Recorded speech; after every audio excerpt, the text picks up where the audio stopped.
Ujang Tarnogedi. Bagaimana cara dimenantangnya?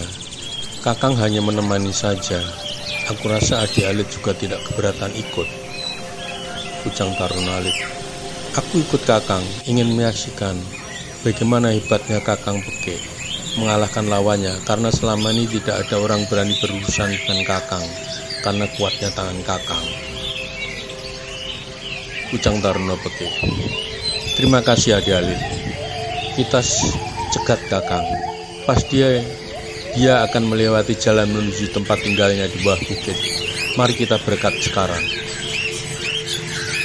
Demikian mereka bertiga berjalan cepat agar sebelum malam tiba sampai ke tempat yang dituju. Jalan setapak keluar hutan, masuk hutan. Cemburu buta membawa petaka. Sejak keluar dari pintu istana, Boy Gatot merasa lega, tidak merasa ada beban yang menggelayut. Maka ia berjalan santai, yang penting sampai di tempat mereka berkumpul, diikuti terus oleh Yos Eko dan Diana Sunaringsasi dari jauh. Setelah jauh di luar kota, mereka baru berjalan beriringan sambil bersenda gurau. Ingat ketika masih sama-sama duduk di bangku mahasiswa dulu. Yos Eko, Boy, sepertinya berhasil apa yang kita rancang, sesuai dengan perkiraan Jack dan Subroto. Boy Gatot. Benar Yus, tetapi aku lihat dalam istana sepi-sepi saja. Aku tidak melihat keberadaan Herman dan Herlan. Memang Raja Rangkokok mirip sekali dengan si kembar Herlan dan Herman. Hampir saja aku manggil namanya, karena aku tidak dapat membedakan. Maka ketika aku menerima 10 keping emas ini, aku amati kedua pergelangan tangannya. Tidak nampak tanda-tanda hitam, bawaan lahir seperti yang dikatakan Hambali. Yos Eko. Ya tidak apa-apa, yang penting Lutung bisa masuk dulu. Nanti Lutung bisa mengetahui keberadaan Herman maupun Herlan, atau sebaliknya.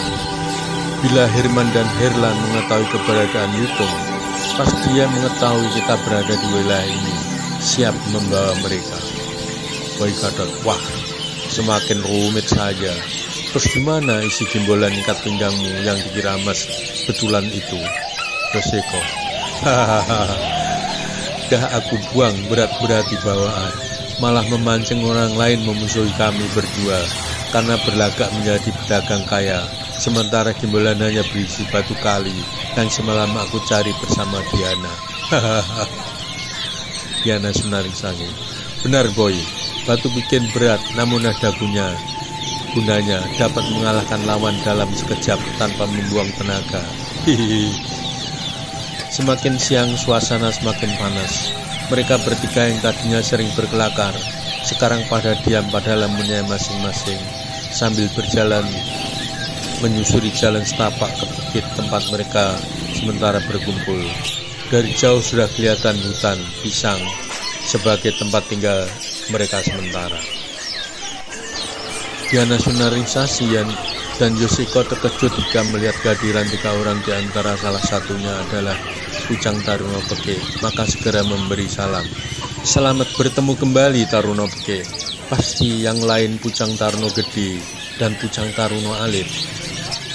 Diana Sunaringsasi. Wah, kita bertemu lagi di sini Tarno Peke. Tidak kemana.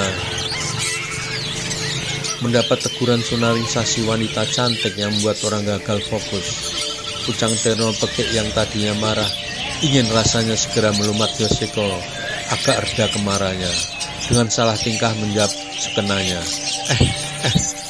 Aku mau bertemu kalian. Diana Sunaringsasi. Ketemu kami? Apa yang bisa kami bantu Pucang Tarno Peke? Pucang Tarno Peke. Kakang, bantu aku mengatakan sejujurnya. Aku sulit mengatakan. Diana Sunaringsasi. Wah, ini pasti kakaknya ya, Pucang Tarno Gede dan adiknya Pucang Tarno Alit, yang tempo hari Tarno Peke menceritakan itu ya. Kenalkan kami. Kemudian Diana Sunaringsasi mengulurkan tangan sebagai tanda perkenalan, yang tentu saja Pucang Tarno Gede dan Pucang Tarno Alit tidak dapat menolak uluran tangan yang halus lagi dimulai. Rasanya gak kikuk semua. tetapi mereka saling berkenalan. Yana Sunarsasi. Nah, Tarno Gede yang harus mengatakan, karena si adik tidak mau mengatakan dengan sejujurnya. Ujang Tarno Gede. Begini Yana Sunarsasi. Tarno Peke ingin selalu dekat dengan Abodita. Ternyata kalah duluan dengan Yus sebagai penghalangnya sekaligus sebagai pesaingnya. Maka dengan sejujurnya Tarno Peke ingin menyingkirkan Yus. Tarno Peke memang mengakui saat itu tidak mampu menolong Abodita yang terluka, sehingga sangat kecewa. Ternyata ada orang lain yang mampu menolongnya, dan rasanya Abodita menaruh hati pada Yus. Padahal Tarno Peke sudah lama ingin mendekati, hanya belum memilih saat yang tepat seperti yang dilakukan oleh Yus. Yana Sunarsasi. Tentu tantangan akan diterima, tetapi aku sebagai adiknya ingin mengetahui apa syaratnya tantangan sehingga jelas kalau menang atau kalah bagaimana. Ujang Tarno Gede. Kalau adikku Tarno Peke yang menang, maka Yus harus meninggalkan Abodita saat itu juga, dan tidak akan menjumpai lagi seperti yang pernah ia katakan. Kalau adikku yang kalah, maka Tarno Peke akan menjauhi Abodita. Yana Sunarsasi. Bagaimana Yus? Tantangan bisa diterima? Yoseko. Rasanya tidak adil. Kalau dia yang menang, dia yang menentukan. Tapi kalau aku yang menang, dia pula yang menentukan. Mestinya yang menang yang menentukan. Yana Sunarsasi. Bagaimana Ujang Tarno Gede? Apa syarat yang diajukan Kak Yus dapat diterima? Karena Ujang Tarno Peke memiliki otot tangan yang kuat sesuai dengan pekerjaannya yang dibakar oleh api cemburu juga, langsung menjawab tanpa berpikir apa syarat yang dipenuhi kalau kalah. Baik, aku terima. Maka langsung saja Ujang Tarno Peke membuat arena perkelahian yang akan disajikan oleh mereka yang berada di situ. Sebaliknya Yoseko dengan tenang melangkah memasuki arena. Walaupun Yoseko tidak memiliki otot sekekar Ujang Tarno Peke, tapi badannya sebagai pesilat tangguh sangat keras dan lentur. Lagi pula mulai pukulan satu jari dan memiliki tenaga untuk menyedot tenaga lawan yang tidak diketahui oleh lawan tandingnya. Tetapi Yoseko tetap waspada dengan segala kemungkinan. Sementara Sunarsasi akan selalu mengawasi jalannya pertandingan agar tidak ada kecurangan. Demikian juga Boy Gatot juga selalu waspada bila lawan memanfaatkan kelicikan saudaranya.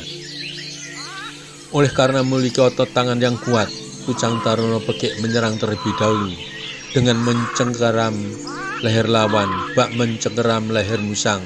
Tetapi Yoseko bukan musang yang gampang dicengkeram tangan lawan. Hush! Angin kecepatan cengkeraman tangan Ujang Tarno Peke gagal menyerang leher Yoseko dengan memundurkan sedikit kepalanya, tetapi tangannya beradu dengan tangan Ujang Tarno Peke untuk mengetahui sampai di mana kekuatan lawan. Beradunya tangan membuat keduanya bergetar, namun Ujang Tarno Peke sempat undur beberapa tapak. Dalam hati, Ujang Tarno Peke sempat heran, bagaimana mungkin Yus mampu mengimbangi kerasnya pukulannya, malahan membuat ia undur beberapa tapak. Plak, plak, plak. Kini kedua tangan mereka beradu, yang satu menangkis, yang satu menyekeram dengan kekuatan. Sementara Yoseko sambil menendang mengenai perut lawan untuk memancing emosinya lawan. Ternyata benar, begitu terpancing emosinya, Ujang Tarno Peke langsung menyerang, membabi buta dengan kekuatan naganya. Sebaliknya dengan tenang Yoseko berhasil menghindar atau mengelak dengan kelenturan tubuh yang dilambari dengan tenaga dalam. Des, keduanya beradu, siku kuat sekali. Kali ini benar-benar nampak siapa yang tetap tegak. Ujang Tarno Peke terhempas beberapa langkah surut, namun dengan sigap tetap merangsek Yoseko mencari kesempatan di mana bagian tubuh yang bisa dicengkeram. Yoseko sesekali memberi peluang agar dadanya terbuka, memberi kesempatan lawan untuk mencengkeram, tetapi agak membusung agar tangan lawan tidak sampai pada sasaran. Karena emosi yang tidak terkendali, tanpa berpikir panjang, kesempatan yang diberikan Yoseko digunakan Pucang Tanon pakai untuk mencengkeram dada lawan, sekaligus ingin mematahkan dengan sekuat tenaga. Yang terjadi malah sebaliknya. Di luar dugaan Pucang Tanon pakai tidak dapat mencengkeram dada Yus yang mengeras bak baja, sementara tangan menempel tidak dapat ditarik. Semakin ditarik semakin menempel kehilangan tenaga.